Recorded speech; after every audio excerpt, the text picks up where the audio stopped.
E aí um ponto importante quando a gente fala de precificação é o quê? O preço final, ele é uma estratégia que vai equilibrar diversos interesses, né? Então, quando a gente pega muitas vezes os diretores da escola, eles precisam entender que eles têm papéis diferentes. Então, tem o papel de educador, o papel de empresário e o papel de investidor. Então, para cada papel desse, tem ali a sua expectativa, né, a sua necessidade, que precisa ser atendido. E a gestão financeira vai garantir o equilíbrio entre esses papéis e a perenidade da instituição. Então a gente não pode esquecer isso, gente. Por mais que a gente, poxa, eu tenho uma visão que eu quero investir, o quanto mais eu puder investir dentro da escola, eu vou investir, vou tentar buscar os melhores salários, mas eu tenho que sempre lembrar que eu tenho que garantir a perenidade daquela instituição. Ela tem que continuar por vários anos, expandir. Então a gente tem que ter essa visão do equilíbrio, né? Não posso olhar só também uma visão, por exemplo, de investidor ou de empresário, mas eu tenho que ter a minha visão de educador também, porque foi aquela visão que fez a escola crescer e chegar até onde ela chegou. Então, essa visão complementar é importante para que a gente possa ter justamente esse equilíbrio. E aí, a gente chega nos objetivos da precificação. Então, o primeiro objetivo, gente, que a gente precisa gerar com a precificação é garantir o lucro. Lembrem sempre que o lucro ele vai permitir o reinvestimento no negócio. Se a gente não tem lucro, a gente não consegue reinvestir.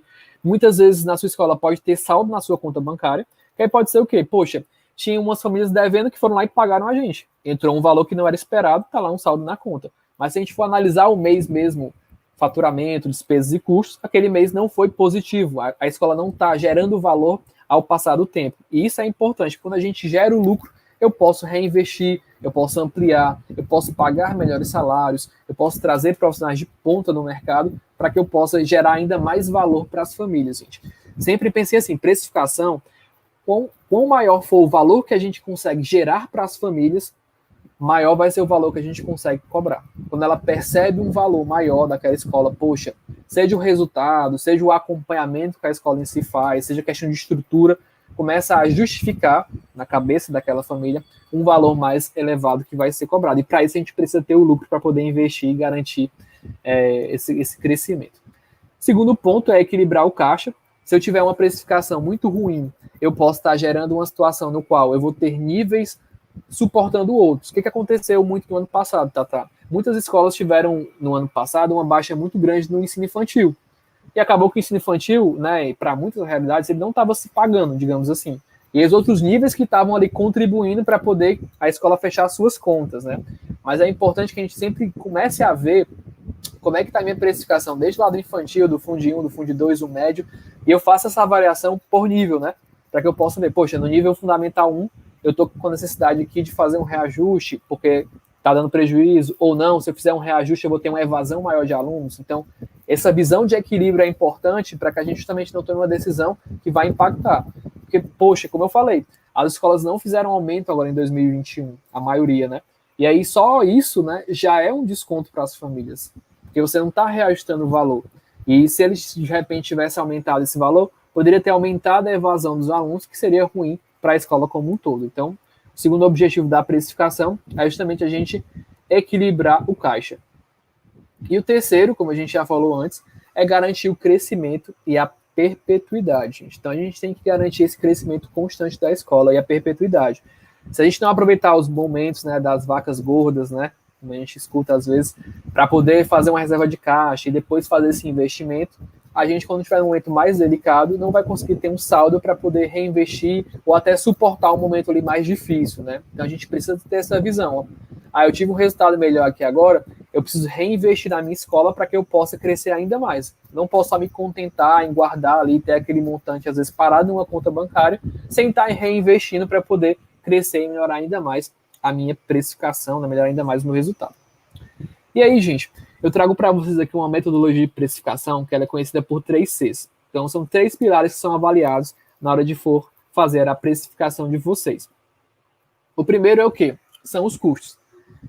A precificação colocada, ela vai cobrir todos os custos, despesas e vai propiciar um lucro e retorno ao investimento. Então, assim, quando a gente faz essa conta lá, eu sei quais são os custos da minha escola, quais são as despesas. Eu tenho que colocar uma margem de lucro esperada. Isso vai retornar um valor de investimento que eu vou poder reinvestir na minha escola? Sim ou não? Então, a gente começa a avaliar a precificação com base em custos. Então, é o primeiro ponto. Vamos olhar para os custos, aqui olhando só para perspectiva interna do colégio para que a gente possa ver se a gente está cobrando justo ou não. Se já não está se pagando, então já é o primeiro sinal que a nossa precificação ou está errada, ou a gente precisa ter um quantitativo maior de alunos, né? A gente sabe que tem algumas escolas, né, que trabalham com filantropia, por exemplo, né, que tem bolsistas, e aí que é interessante a gente poder sempre estar acompanhando isso daí, para poder ver como é que está o nível ali também de bolsas para cada nível, né, como é que está o resultado para cada um dos níveis que a gente está avaliando. Então, o primeiro ponto é essa avaliação de custos. O segundo ponto, gente, é na perspectiva de cliente. A proposta de valor do colégio é percebida? Meu colégio ele tem um foco aqui em ter excelentes resultados no Enem. Eu sou o melhor da cidade, então só isso já justificaria eu ter um preço diferenciado. Se eu tenho o melhor resultado do Enem naquela cidade, ou do vestibular que for aplicado de forma local da minha região, por exemplo, também, ou eu tenho ali como a proposta de um colégio que faz um melhor acompanhamento dos alunos, aquela questão de ter um acolhimento, ter ali a diretora, né, na porta, conversando com as famílias. Então tem esse lado diferencial, né, que não é focado só no resultado acadêmico, mas também nesse acompanhamento, nessa formação humana, que pode ser essa diferenciação que vai acontecendo, né? Então, o cliente ele consegue perceber a sua proposta de valor. Então, quando a gente comparar com os nossos concorrentes, né, ele consegue perceber de fato qual é a minha proposta de valor para justificar, às vezes, um preço maior. E a terceira perspectiva, gente, é o quê? É justamente os nossos concorrentes, né? Então, os preços são competitivos, né? Se ele está colocando ali um preço bem superior ao nosso, o que ele está promovendo de diferencial de valor para estar justificando o cliente pagar? Ou o nosso preço está bem mais caro que o nosso concorrente? O que a gente está fazendo para justificar isso? Então, se vocês avaliarem esses 3 pilares aqui, isso vai ser um ponto fundamental na hora de definir a precificação de vocês, gente. Avaliar custos, avaliar a perspectiva de cliente e avaliar essa perspectiva de concorrente. Com o orçamento, fica muito mais fácil para a gente tomar essa decisão. Já fiz essa avaliação de custos, clientes e concorrentes. No meu orçamento, eu começo a simular. Poxa, se eu aumentar a minha mensalidade em 5%, qual vai ser o impacto do meu orçamento? Se eu aumentar em 10%, se eu aumentar nesse nível aqui, qual vai ser o impacto do meu orçamento? Então, quando você faz essa visão consolidada, é que você consegue, de fato, avaliar e chegar na melhor precificação para a sua escola. Não adianta querer olhar de maneira individual. Aí eu quero olhar só o infantil aqui, você tem que ver o impacto como um todo, porque todos os níveis fazem parte da mesma instituição, né, gente? Então, é importante que a gente faça essa avaliação aí. Só aproveitando nesse tema, Tata, dar uma dica aqui para todo mundo que está acompanhando, né, que vai assistir depois também a live. Quando a gente fala sobre essa questão de desconto, gente, uma recomendação que eu posso dar para vocês é o quê? Lá no orçamento, eu tenho um percentual que eu defino de desconto. Por exemplo, eu coloquei lá que meu desconto vai ser de 6% do valor total. Vamos dizer que esse 6% da minha receita total deu 10 mil reais. Então é só a gente imaginar que é como se eu tivesse um voucher de 10 mil reais para dar. Chegou a Tatá querendo pedir um desconto para mim. Poxa, vou oferecer aqui o desconto para Tatá. Deu 500 reais, não tenho mais 10 mil. Eu tenho 9.500. E aí você tem esse valor absoluto. Eu vou dando desconto até zerar esse valor. Quando zerar esse valor, eu não posso mais dar nada de desconto. Então, para que a gente não se perca, às vezes, no percentual, pegue esse percentual do valor lá do seu orçamento e chegue a um número. Poxa, é 3 mil reais, por exemplo, que eu tenho. E aí você vai dando vouchers. Dê um voucher de 500 reais para Tatá, dê um voucher de 200 reais para Fabiana, dê um voucher de 1.000 reais para Nilma.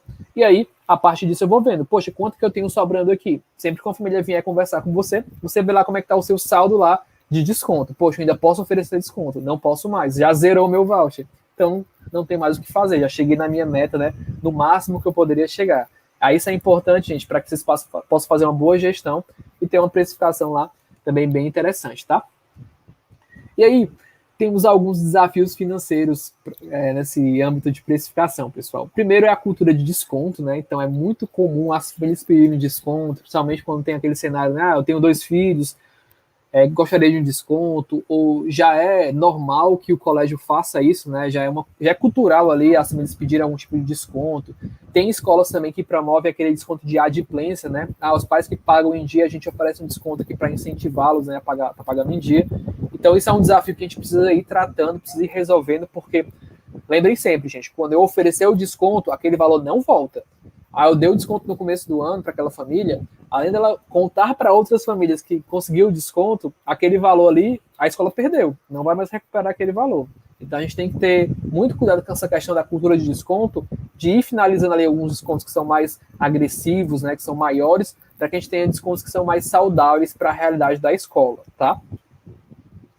Próximo ponto é a questão da inadimplência. Então, isso aqui é um inimigo que é muito forte na gestão financeira, que é a questão da inadimplência. A gente sabe que tem regiões aqui no Brasil que já é característico daquela região. Vai ter inadimplência da cidade, das famílias, já é característico de lá. E no final do ano, as famílias param para poder acertar e pagar. Mas durante todo o período, né, vai ter essa inadimplência maior que as escolas vão precisar contornar, colocar estratégias, como eu coloquei, né? Dar um desconto por adimplência, faz esse acompanhamento aí que a gente chama de criar uma régua de cobrança. Então, geralmente, até os 30 primeiros dias, são pessoas que estão devendo ali, que são devedores ali ainda que podem ter esquecido, pode ter acontecido algum furo ali no pagamento deles, né? Poxa, acabei que eu estou mudando de emprego e aí acabei não lembrando de pagar. Situações atípicas, né? E aí a gente sabe que essas pessoas ali até 30 dias a gente consegue recuperar, mas quando passa de 30 dias começa a ficar mais difícil, né? Começa a ficar ali mais complicado você fazer essa recuperação. Só que se você não ficar fazendo ser lembrado, as famílias vão deixando para lá e aí vão esquecendo, né? Como a gente falou.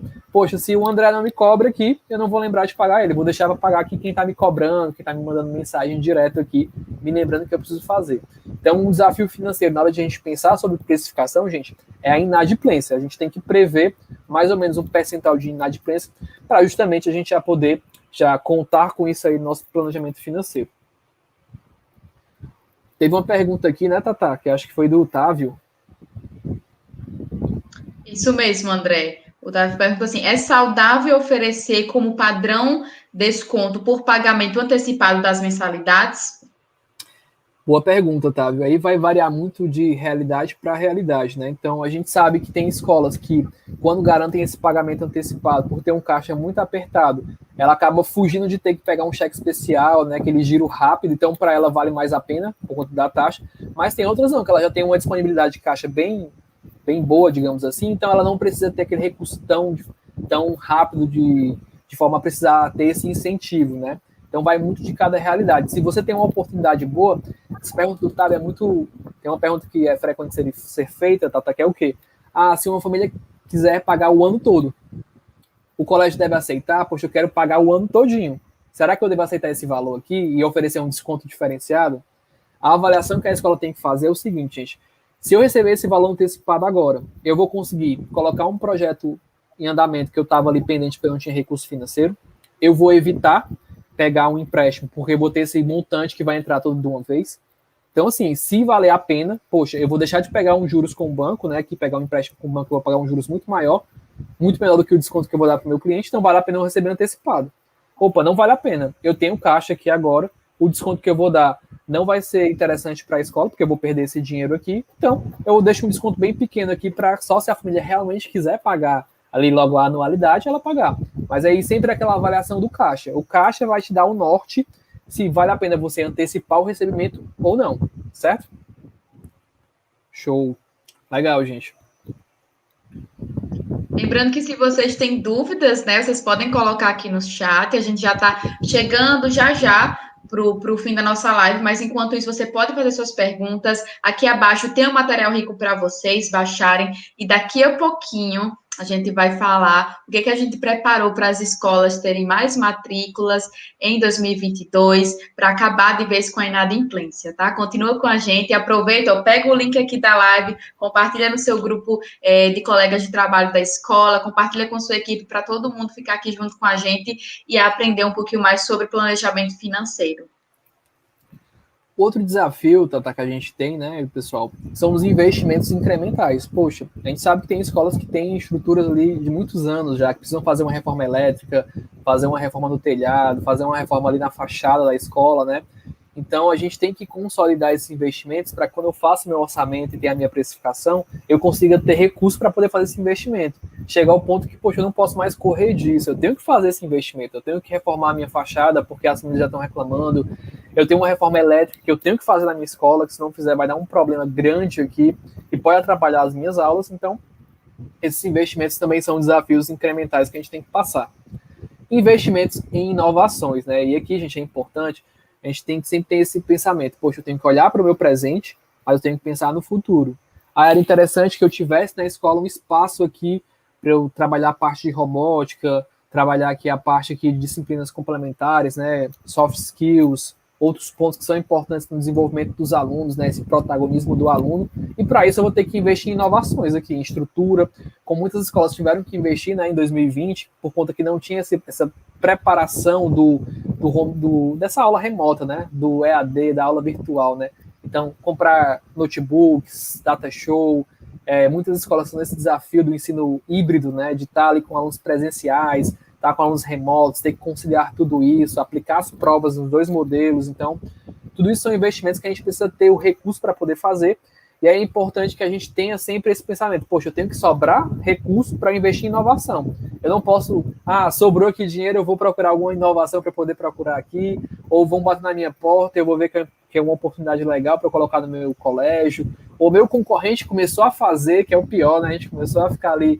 para trás, e aí eu vou começar a copiá-lo. Então, é importante que a gente separe recursos, né, para justamente investir em inovação. E tem muitas escolas, sabe, tá aqui, por exemplo, levam seus gestores para feiras, né? A gente sabe que no ano passado a gente não teve esses eventos, né, de educação, mas tem grandes eventos, né?